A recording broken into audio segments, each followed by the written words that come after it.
मैं हाँ मैं हाँ बुखारी साहब की इस पॉइंट पे तो मुझे नहीं लगता कि मिलाएंगे। नहीं सवाल ही नहीं पैदा होता।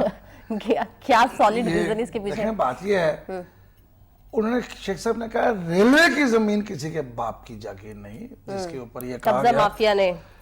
आप सिर्फ इतना करें, कहीं दूर नहीं जाना, ये सामने 4 किलोमीटर पे है गड़ी चौक का पुल, आप उसके ऊपर खड़े हो जाएं और आप देखें कि यूं आके 2 पटरियां जोड़ रही हैं और उसके बीच में इसी तरह तिकोना मकान मौजूद है। एक होटल भी आता है।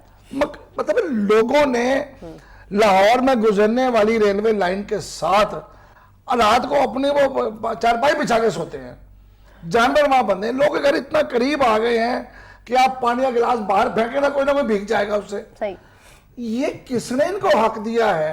ये 200 फुट जो खाली जगह छोड़ी जानी थी, ये रेलवे की, अगर आप वहां पे इजाफी पटरी जहां डालने चलेंगे ना जब आप पिशावर की तरफ, तब आपको पता चलेगा वो तो जगह ही नहीं बाकी बची, वो तो लोगों ने वहां पे घर बनाए हुए हैं। तो ये किसी के बाप की जागीर वाकई नहीं है। I am sorry. तो ये अब याद आ रहा है, घर बनाना है, ये अब याद आ रहा है शेख साहब जी? ये अब याद आ रहा है? नहीं, ये अब याद नहीं आ रहा। मैं शेख साहब से कहूंगा कि अभी जब लाहौर आए तो मुगलपुरा, वो जो ओवरहेड ब्रिज है उसके नीचे आए और रेलवे क्रॉसिंग फाटक पे देखें कि अभी गुज़श्ता 3 साल पहले जो वहां दुकानें बनी हैं, 2 पटरियों के दुकान में दरमियान में, वो किसने बनाई हैं? वो भी हिसाब होना चाहिए। वो दुकानें वहां बन गई हैं। अच्छा, सेनेट में भी, पार्लियामेंट में भी ये चलती रहेगी और गैर पार्लियामानी जबान खत्म होनी। जो पॉइंट हम मिस कर रहे हैं वो ये है कि पार्लियामेंट के अंदर, हाउस के अंदर, फ्लोर के ऊपर ये बाप की जागीर वाली बात अगर ना भी कही जाती, तब भी बात उतनी ही संजीदा है। और जब ये इतना गैर अपना पार्लियामानी लफ्ज नहीं आना चाहिए, किसी के बाप की जागीर नहीं, कोई गैर पार्लियामानी लफ्ज नहीं है। तो ये सबसे बड़ा एतराज ये है।